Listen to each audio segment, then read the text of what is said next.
तीन मुख्तसर बातें जो मैं आखिरी बात कहूँगी। मुझे पता है कि जो एडवोकेट अली जमान MNA फ़हीम खान हम लोगों ने हाल किया, मेरे साथ भी यही करेंगे, बट डजंट मैटर, वो बात मैं आपको आखिर में बताऊंगी। पहली बात, जब चीफ मिनिस्टर सुहेल अफरीदी ने कॉल दी कि इमरान खान की आंख को बहुत सख्त तकलीफ हुई है, असदुल्ला जर्नलिस्ट ने कहा है, शिराजी साहब ने सवाल उठाया, मैं उसका जवाब दे रही हूँ। PTI का कोई MNA, कोई MPA, कोई टिकट होल्डर, किसी ने ये नहीं कहा कि इमरान खान की आंख ठीक है और आप आर्ट पे फोकस करें। पार्टी के बाहर से लोगों ने जरूर कहा होगा, लेकिन किसी ओहदेदार ने, किसी MNA MPA ने बात नहीं की। ये मैं ऑन रिकॉर्ड बता रही हूँ, क्योंकि उसी रात को हम पहुंचे अडियाला, हमने पूरी रात वहां धरना दिया है चीफ मिनिस्टर के साथ। चीफ मिनिस्टर का अगले दिन हम सुप्रीम कोर्ट के साथ सामने बैठे रहे, लेकिन माजरत के साथ इस चीफ जस्टिस से सवाल ये उठता है कि जब आपके पास सलमान राजा और गौहर साहब आए, आपके पास 5 मिनट नहीं थे कि प्राइम मिनिस्टर इमरान खान की आंख खराब थी, आपने रजिस्ट्रार को मिलाया सलमान राजा से, आप इतने बिजी आदमी हैं। शर्म आनी चाहिए इसे सुप्रीम कोर्ट को। उसमें भी 10 दिन गुजर चुके हैं, 10 दिन लगे सुप्रीम कोर्ट को कि वो सलमान सफदर से कहे कि आप जाएं और जेल में इमरान खान को देख के आए। कौन सी दिक्कत थी सुप्रीम कोर्ट को, चीफ जस्टिस को, कि उसी दिन जब आए थे चीफ मिनिस्टर आपके पास, जब सलमान राजा आया था आपके पास, पूरी पार्टी आई थी, लॉन भरा हुआ था पेनेज MPA से, पूरा पंजाब, KPK, सिंध, बलोचिस्तान, और ये डिमांड की चीफ जस्टिस से कि इमरान खान तक रसाई हो, उसमें 10 दिन क्यों लगे?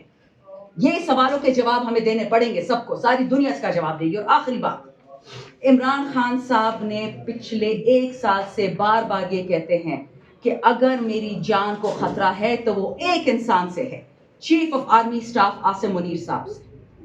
अब मुझे पता है उनकी आंख को नुकसान हुआ है, 4 महीने से वो सुपरिटेंडेंट को बुला रहे हैं, और वो सुपरिटेंडेंट किसका है? मरियम नवाज का सुपरिटेंडेंट है, शहबाज शरीफ का सुपरिटेंडेंट है।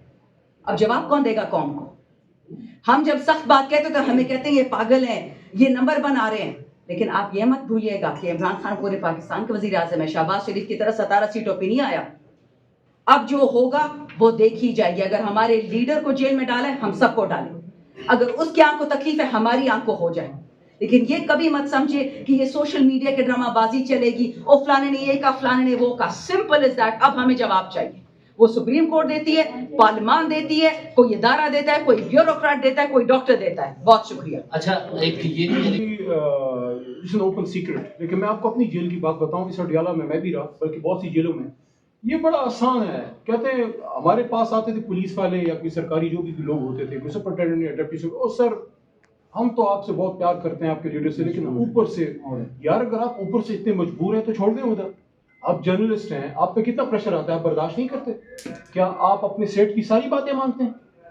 तो मैं नहीं समझता कि ये कोई भी किसी के लिए इस पर कोई डिफेंस है कि मेरे के ऊपर से प्रेशर था।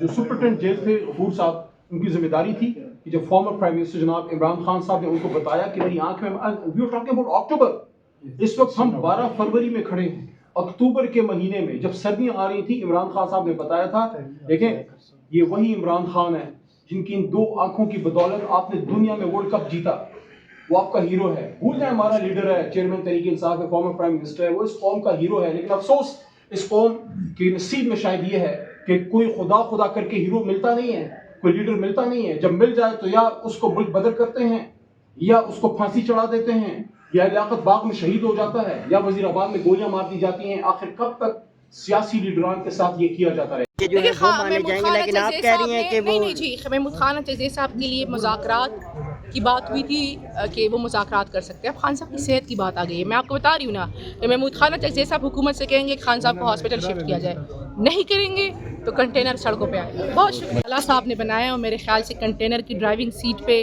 वज़ीर आला साहब भी बैठेंगे, क्योंकि वज़ीर आला साहब को खान साहब का मैंडेट है। लेकिन आज है उसको मौखर करने के लिए डिलेइंग टैक्टिक्स खेली जा रही है गवर्नमेंट की तरफ से। इस हवाले से मेरे ख्याल से महमूद खान अज़ीज़ साहब के सामने भी गलत बयानी की थी, वो अब उनसे पूछ ले कि उनके सामने किसने गलत बयानी की थी। मैम, खैबर पख्तूनख्वा के वज़ीर आला ने कंटेनर भी तैयार किया है, लेकिन आज सुप्रीम कोर्ट से जो एक तलका हेज़ रिपोर्ट आई है, पानी PTI की एक आंख का कहा जा रहा है कि वो ज़ाया हो चुकी थी, अब 15% उन्हें दिखाई दे रहा है, लेकिन फिर भी पार्टी आपकी खामोश है, कोई हतमी लाअमल नहीं दिया जा रहा। क्यों खामोश है पार्टी? देखिए जी, हमने पार्टी क्यों अभी कुछ घंटों पहले ही ये रिपोर्ट पब्लिक हो गई है, और हमने पार्टी प्लेटफॉर्म से भी यही दरख्वास्त की है कि जल्द अज जल्द लाएअमल दिया जाए, जो आज से देर नहीं होनी चाहिए इस पर। दूसरी बात आपने की जो कंटेनर की बात की, तो मैंने वज़ीर आला साहब से भी दरख्वास्त की है कि उनके अगर خان صاحب کو ہاسپٹل نہیں شفٹ کیا جاتا تو وہ اپنے کنٹینر میں پیٹرول ڈال لے کیونکہ ان کے کنٹینر کا سڑکوں پہ نکلنے کا وقت ہوا جاتا ہے.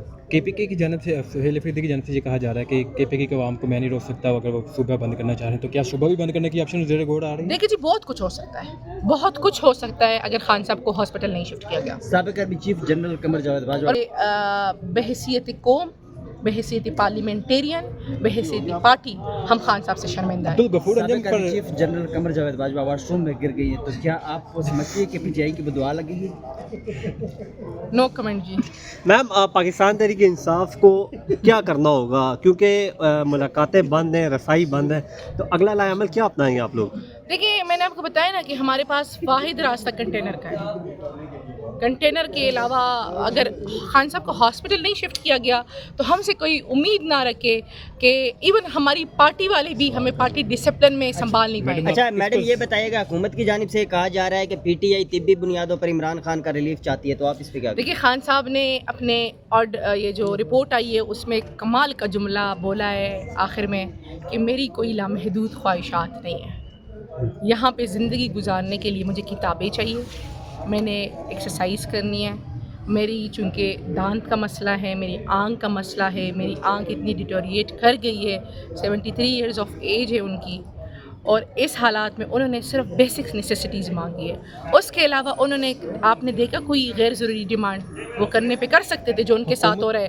ان کے واش روم میں جہاں پہ وہ شاور لیتے ہیں کیمرے لگے ہوئے ہیں, صحیح ہے, ان کے سیل میں کیڑے مکوڑے ہوتے ہیں. حکومتی نمائندوں کی جانب سے یہ کہا جا رہا ہے کہ عمران خان صاحب اب بوڑھے ہو گئے ہیں تو ان کے مسائل, بوڑھے انسان کو مسائل ہوتے ہیں, تو آپ کیا؟ دیکھیں جی خان صاحب کے پلیٹلیٹس نہیں گر رہے ہیں اور خان صاحب نے نہ باہر ملک جانے کے لیے 50 روپے کا اسٹامپ پیپر کا استعمال کرنا ہے. خان صاحب صرف کہہ رہے ہیں, خان صاحب کہہ رہے ہیں کہ جو مجھے صرف ڈاکٹرز تک رسائی دی جائے اور ان کی پراپر میڈیکل ٹریٹمنٹ دی جائے. کیا کہہ رہے ہیں؟ آپ کو بتا رہا ہوں کہ نون لیگ کہہ رہی ہے عمران خان کی نبضیں اور نسیں بند ہو گئی ہیں, اب ایج کی یہ وجہ. دیکھیں جی یہ بات مجھے رانا ثناء اللہ صاحب نے کی تھی کہ ماشاءاللہ الحمدللہ خان صاحب کے اتنے اچھے پلس ہے, کہتے وہ میری جوانی میں بھی نہیں ہوا کرتے تھے. میم آپ یہ نہیں سمجھتی کہ اپوزیشن کا کردار بڑا عام ہوتا ہے, اپوزیشن لیڈر کا؟ محمود اچکزئی یہاں پہ آتے ہیں, گاڑی میں بیٹھ کے چلے جاتے ہیں, آج بھی اس ماحول میں بھی انہوں نے کوئی پریس کانفرنس نہیں کی, عوام کے اندر کوئی اس طرح کی آواز نہیں دیکھیں جی وہ اٹھائی. بہت سینئر میچیور انسان ہے اور ہم جونیئر ہیں, تھوڑے جذباتی ہے, تھوڑا کھل کے بولتے ہیں, اور انہوں نے زندگی کا بہت تجربہ کیا ہوا ہے, شاید وہ اپنے آج تجربے. کی رپورٹ کے بعد بھی سینئرٹی میٹر کرتی ہے, خاموش رہنا میٹر کرتا دیکھیں ہے؟ جی ہم ان سے ہماری یہی گزارش ہے کہ اب انہوں نے لائے عمل دینا ہے, اچھا میڈم, ہم مزید چپ نہیں اچھا کریں گے. محمود خان اچکزئی کے لائے عمل کا انتظار کریں گے یا پی ٹی آئی اپنا کوئی لائے عمل دے گی؟ دیکھیے میرے خیال سے لائے عمل آ جائے گا.